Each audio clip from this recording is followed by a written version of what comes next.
خوتي خواتاتي مساء عليكم بونسوار تو الموند اهلا وسهلا مرحبا بكم السلام عليكم وزول في اللون جيسبر راكم ملاح جيسبر راكم تشوفونا مليح. Voilà, dans cette émission, je voulais revenir avec des détails supplémentaires ou là avec des explications interactives ou en images sur ce que nous avons révélé, l'important scoop que nous avons sorti aujourd'hui sur Algérie Part concernant le gaz de schiste. Dans le plus grand secret, le régime algérien, à sa tête Abdelmajid Tebboune, a autorisé officiellement le lancement de l'exploitation du gaz de schiste en Algérie. Algérie Part, nous avons pu confirmer cette information en découvrant que depuis début mars 2021, depuis début mars 2022, Abdelmajid Tebboune a demandé officiellement à la direction générale de Sonatrach et au ministère de l'énergie d'entamer toutes les démarches nécessaires pour le lancement des travaux d'exploration et d'exploitation du gaz de schiste afin de se préparer à sa commercialisation dans les plus brefs délais. L'Algérie a fait le choix donc de se lancer officiellement dans l'exploitation du gaz de schiste. Elle ne le reconnaît pas ouvertement, ne le reconnaît pas encore publiquement parce que le régime algérien craint la réaction de l'opinion publique, notamment des habitants du sud du pays. Il a toujours le souvenir des contestations sociales, des contestations qui ont été menées en 2015 dans la région de Ain Salah. Donc le régime algérien essaie de faire ça en douce, Kimengoulou, dans la plus grande discrétion. Il faut savoir que le régime algérien a déjà reçu deux offres très concrètes, vraiment deux offres très concrètes de deux grands groupes américains, ExxonMobil et Chevron. C'est le lobbying américain qui a convaincu le régime algérien d'accélérer un peu la cadence. Pour préparer le lancement du gaz de schiste et de l'exportation du gaz de schiste. Alors, les deux grands groupes américains, ExxonMobil et Chevron, معروفين غني عن كل تعريف كما يقولوا بالعربية. ExxonMobil, elle fait partie des 10 pratiquement plus grandes compagnies mondiales tout court. Elle a un chiffre d'affaires en 2021 de 286 milliards de dollars. C'est-à-dire que ExxonMobil est pratiquement deux fois plus riche que l'Algérie, pratiquement. C'est incroyable. Chevron, c'est aussi une grande compagnie américaine. Son chiffre d'affaires est de plus de 162 milliards de dollars. Ils font partie des plus grosses compagnies américaines et parmi les compagnies américaines qui disposent des technologies nécessaires pour maîtriser l'exploitation du gaz de schiste. C'est des compagnies qui ont le plus grand nombre de gisements de gaz de schiste aux États-Unis et qui ont un savoir-faire, une expertise très importante depuis 2015-2016. Ils ont accumulé une importante expérience, surtout de l'expertise scientifique et technologique pour améliorer le rendement des gisements de gaz de schiste et pour réduire les dégâts sur l'environnement et pour une meilleure rentabilité de ces exploitations. C'était les deux propositions à Chevron et ExxonMobil, elles sont concrètes. Ces deux propositions parlent d'un investissement de 55 milliards de dollars. Il y a plus de 50 milliards de dollars que les deux compagnies américaines sont prêtes à mettre sur la table pour trois gisements. Ils ont identifié trois gisements importants de gaz de schiste, les Jayin, ce qu'on appelle dans le gisement de Berkine. Berkine, ou là, le champ de Berkine, qui est trois champs de gisement, trois champs de gaz de schiste que les deux compagnies américaines auxquelles s'intéressent particulièrement. Le bassin de Berkine plutôt, pas. Trois gisements de gaz de schiste dans le bassin de Berkine. Le bassin de Berkine, c'est un bassin stratégique. C'est un bassin pétrolier et gazier en même temps. Il est situé au sud du pays. Le bassin de Berkine, il y a selon les études les plus récentes qui ont été menées là-bas, notamment par l'Agence américaine de l'énergie, les prévisions de l'Agence américaine de l'énergie, on parle d'une capacité de 7000, d'une capacité, comme les chiffres exacts, de 300 millions, 300 trillions cubiques feet de gaz naturel en gaz de schiste et de 5 milliards de barils de pétrole de schiste, parce qu'il y a le pétrole de schiste et le gaz de schiste. Le gaz de schiste et le pétrole de schiste, c'est la même technique, la fracturation hydraulique, la fracturation hydrique. On utilise la même technique pour le gaz de schiste que pour le pétrole de schiste pour puiser au sein de la roche du pétrole et du gaz. Alors, dans ce bassin de Berkine, il y a moins de pétrole de schiste et de gaz de schiste que dans d'autres bassins. L'Algérie, elle a 4 bassins particuliers, 4 bassins maroufins en gaz et en pétrole. Le bassin d'Élysée, de Timimoun, de Lahnet et de Berkine. Berkine marouf, c'est pratiquement là-bas où il y a Hassim Saoud, c'est une partie du désert algérien qui est déjà connue, qui est déjà exploitée et surexploitée en termes de ressources conventionnelles, en termes de gaz et de pétrole conventionnel depuis les années 60-70. Les autres bassins, comme Élysée, Timimoun ou Ahnet, font davantage de pétrole et de gaz de schiste, notamment de gaz de schiste. Mais contrairement au bassin de Belkin, le bassin de Belkin, il y a déjà des sites de production. Dans plusieurs autres centres de production, Rodounos, etc.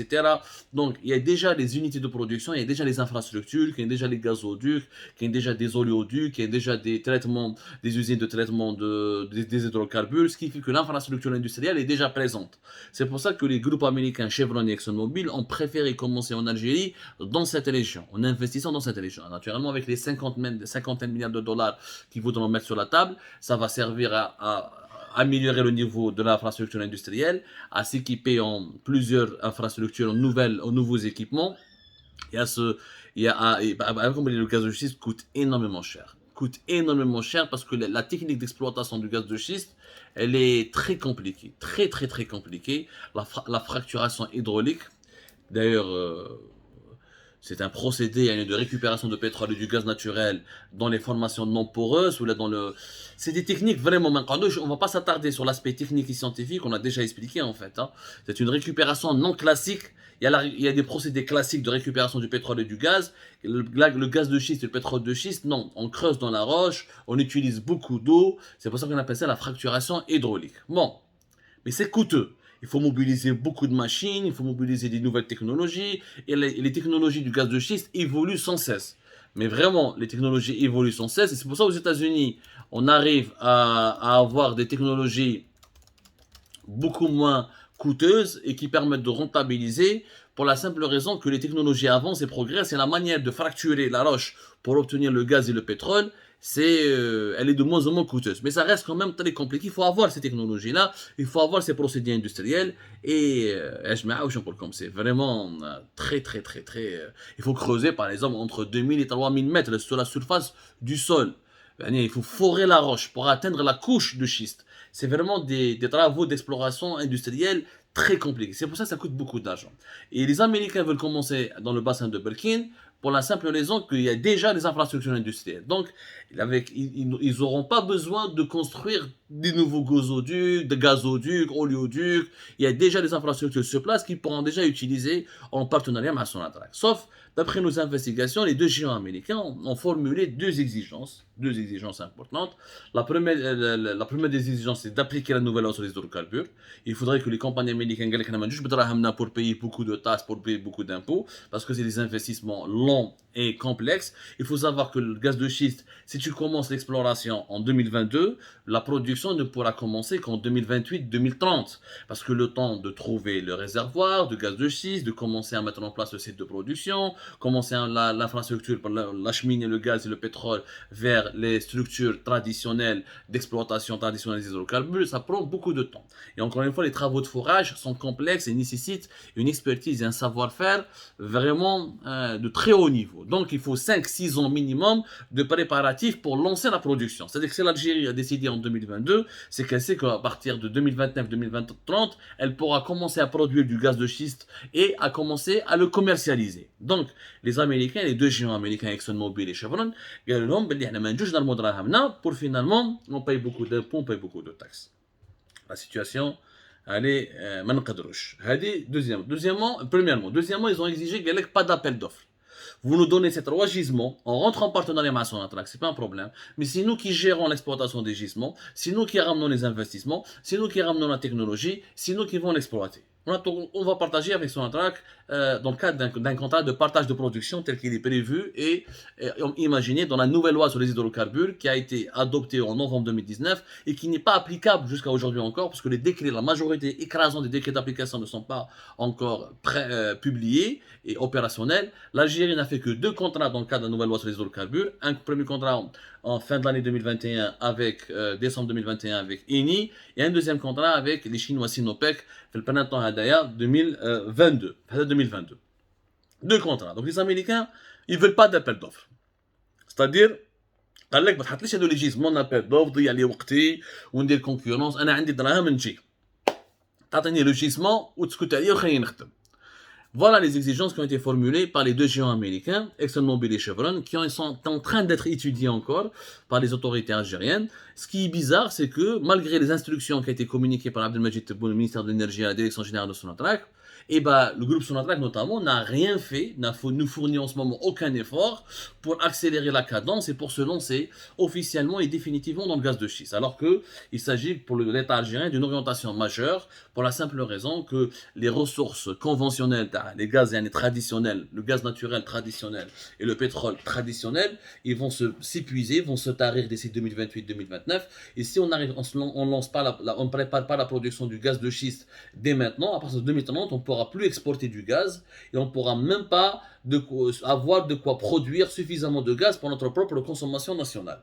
Donc il s'agit pour le régime algérien en tout cas, s'il continue à fonctionner avec son modèle rentier, avec son fonctionnement actuel, en bouffant chaque année, en consommant chaque année plus de 63 à 64 milliards de dollars de budget de fonctionnement et d'équipement, il lui faut absolument une nouvelle rente.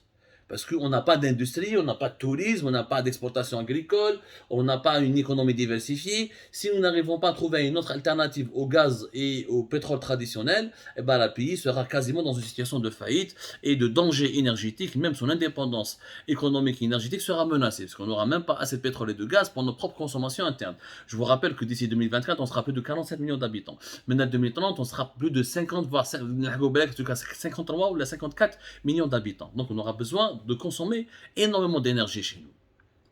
Malgré cela, malgré l'urgence, malgré... Mais je fais un la direction générale de la santé, foncez, ils donnent le feu vert, ils donnent instruction pour foncer, ou les autorités algériennes ne font rien. Enfin, la direction générale de son attaque ne fait rien. Pourtant, les autorités algériennes qui donnent instruction et la direction générale de son attaque qui temporise, qui est patiente. Tu as deux géants mondiaux qui te disent voilà, je suis prêt à y aller, je suis prêt à mettre de l'argent, voici mes conditions, mais on ne sait pas ce qui va se passer. Après, à la belle comme le gaz de schiste, c'est une question politique. Anthony Blinken, lorsqu'il a visité en fin mars 2022 l'Algérie pour rencontrer Tebboune, voilà. Il y a eu des choses qui ont été dites. Si l'Algérie poursuit sa politique hostile contre l'Occident, ou si elle est toujours alliée à la Chine et à la Russie, elle aura du mal à convaincre les Américains de mettre de l'argent sur le gaz de schiste algérien. Donc la situation est très compliquée en ce moment. Le régime algérien est prêt, il a lancé la feuille de route pour l'exploitation du gaz de schiste, mais il traîne encore, il patiente, il temporise, parce que la direction générale de son attaque, l'actuelle direction, elle est mauvaise, il y a un très mauvais management. Il n'y a pas les compétences nécessaires pour dialoguer, rassurer et séduire les investisseurs étrangers, notamment les investisseurs américains. En plus, il y a une conjoncture politique internationale très complexe où l'Algérie a du mal à rester neutre par rapport à la guerre qui oppose la Russie et la Chine à l'Occident. Donc l'Algérie qui essaie de ne pas choisir de camp, mais qui essaie de conserver une proximité troublante avec la Russie et la Chine, elle risque est en train de déplaire à l'Occident. Donc elle a un positionnement politique très fragile et très inquiétant. En tout cas aux yeux des partenaires occidentaux. Donc, le gaz de schiste, il est lancé, la feuille de route est lancée, mais n'est pas encore appliquée. Mais l'Algérie, officiellement, elle est convaincue, elle a décidé, je parle de l'Algérie officielle, des dirigeants algériens, je ne parle pas de la population qui n'a absolument aucun droit de regard, ni la moindre sur ce dossier, comme sur tous les autres dossiers de la gestion de la gouvernance des affaires publiques du pays, comme elle n'a pratiquement aucun, elle n'est associée ni impliquée dans aucune décision importante pour l'avenir de notre pays. Sur le gaz de schiste, nous avons beaucoup de réserves. Effectivement, nous avons beaucoup de réserves et l'Algérie elle a un atout majeur avec le gaz de schiste. Nous avons en Algérie 707 trillions de pieds cubes de gaz de schiste. Nous avons pratiquement 10% des réserves mondiales de gaz de schiste sont en Algérie. 10%, 9,3%. Ça, selon l'agence américaine d'information en énergie, qui a fait une étude depuis 2015-2016 très approfondie sur les capacités des réserves algériennes en gaz de schiste. 9,3 jusqu'à 9,5, il n'est presque que 10% des réserves mondiales en gaz de schiste, en ressources non conventionnelles, en hydrocarbures non conventionnels, c'est en Algérie.